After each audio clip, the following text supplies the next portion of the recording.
You flipped on the new thinking mode, waited twice as long, paid more, and got the same answer. So when is a slower, pricier AI actually worth it? And when are you just burning money to stare at a spinner?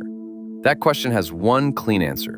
And by the end of this, you'll have a rule you can apply every single time you sit down at ChatGPT, Gemini, Claude, or Copilot. Not a vibe, a rule. Because underneath all the different button names, thinking, deep think deeper, extended thinking, every one of these tools is doing the exact same thing. And once you see what it is, you'll know instantly whether to reach for it. Here's the whole idea in one move. Normally, when you ask an AI a question, it answers immediately. It starts writing the reply as fast as it can produce words. Thinking mode changes one thing. Before it writes the answer you see, the model first writes a long, private answer to itself. It drafts an approach. It checks that approach. It catches its own mistake, backs up, and tries a different route. Only after all that scratch work does it turn around and give you the final response. The industry name for this is test time compute, or inference time compute, same thing. Inference is just the moment the model is actually running to answer you, as opposed to when it was originally trained. So test time compute means spend extra effort at the moment of answering. And the way a language model spends effort is by generating more words. In this case, words in a hidden reasoning trail before the real reply. Anthropic describes this cleanly for its Claude models. The model creates what it calls thinking content blocks, where it, quote, outputs its internal reasoning and incorporates insights before crafting a final response. Google, describing its most intensive deep think setting, calls it iterative rounds of reasoning to explore multiple hypotheses simultaneously, meaning it doesn't just think harder in a straight line, it thinks down several different paths at once and then picks the best. And OpenAI frames the whole landscape by telling developers there are, in effect, two kinds of models: reasoning models and regular GPT models, that, in their words, behave differently. Same underlying idea, 4 different vocabularies. So why does this scratch work actually help? Think about how you'd solve a hard word problem in your head versus on paper. In your head, you're holding every step at once, and it's easy to drop one. On paper, you write step 1, then step 2 builds on what you just wrote. Then step 3 checks against step 2. And if something's off, you see it and fix it. The written chain gives the reasoning somewhere to stand. That's precisely what the hidden thinking trail does for the model. It externalizes the intermediate steps so each one can be checked and corrected before it hardens into a final answer. For problems that genuinely require several linked steps, that's the difference between right and confidently wrong. But, and this is the entire point of the episode, that extra effort is never free. It costs you 2 things: time and money. The time cost is obvious the moment you use it. Google states plainly that its highest thinking setting can take a few minutes for one answer. If you're used to replies in a couple of seconds, that's a real shift in how you work. The money cost is subtler, and it's the one that surprises people, so let me make it concrete. First, what's a token? Roughly a word piece, the unit these systems bill by. Now, every one of those private reasoning words costs the same as the words in your visible answer. Anthropic puts it bluntly.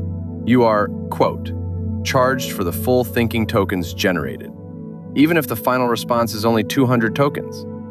So picture the model spending, say, 3,000 tokens of hidden deliberation and then handing you a 200 token reply.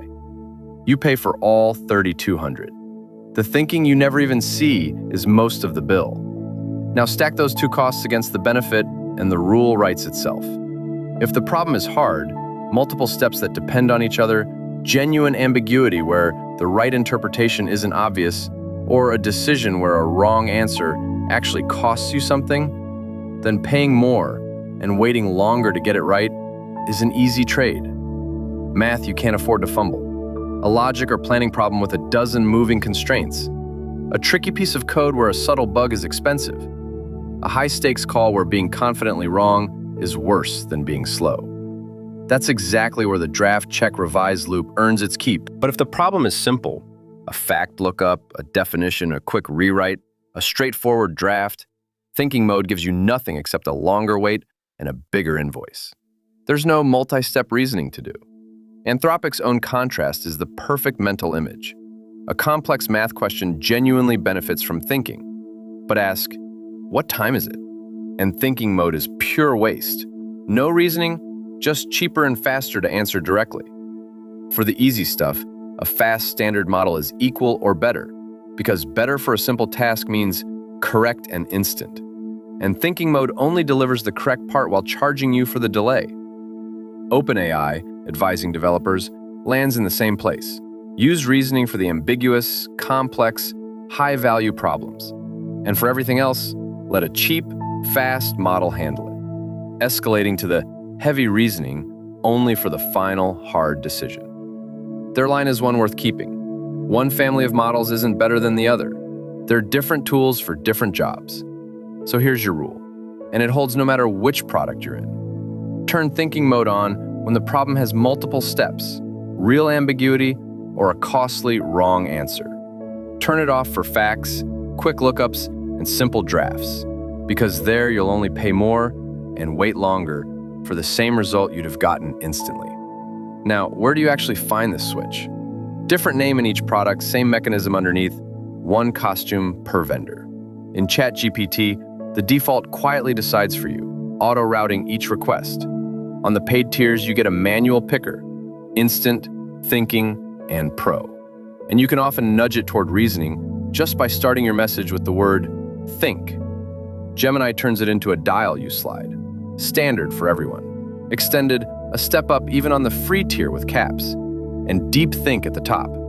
The explore many hypotheses at once, take a few minutes mode on Google's highest tier.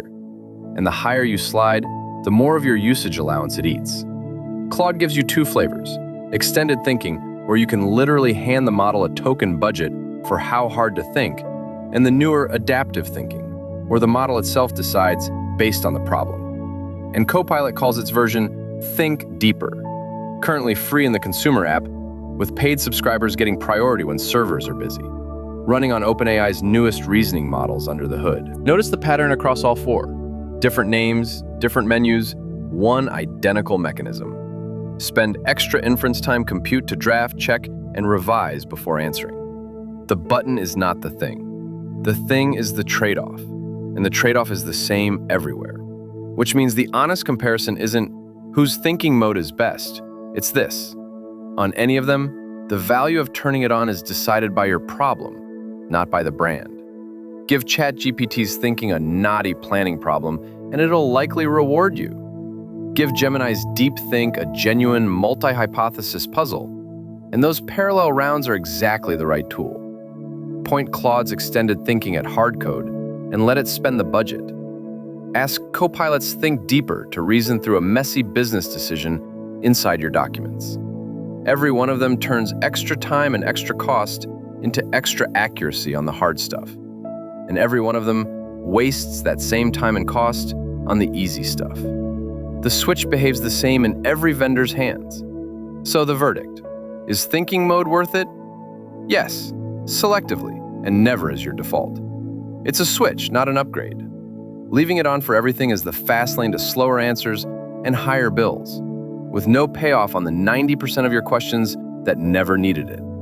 Leaving it off for the genuinely hard problem is leaving accuracy on the table exactly when accuracy matters most.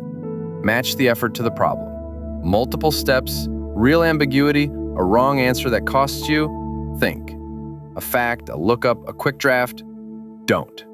That single habit will save you time and money every day you use any of these tools, and it'll get you the right answer more often on the days it counts. There's one more piece to this, though, and it connects straight back to something we covered before. Thinking harder helps a model reason better. But reasoning better about what?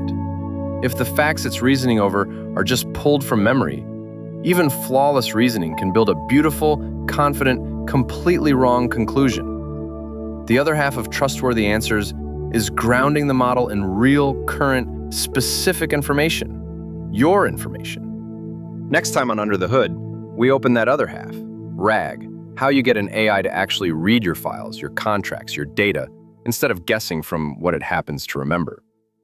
Because thinking mode plus grounding is the combination that finally cuts hallucination. An AI confidently stating things that simply aren't true, down to size. Bring your hardest question. We'll go under the hood together.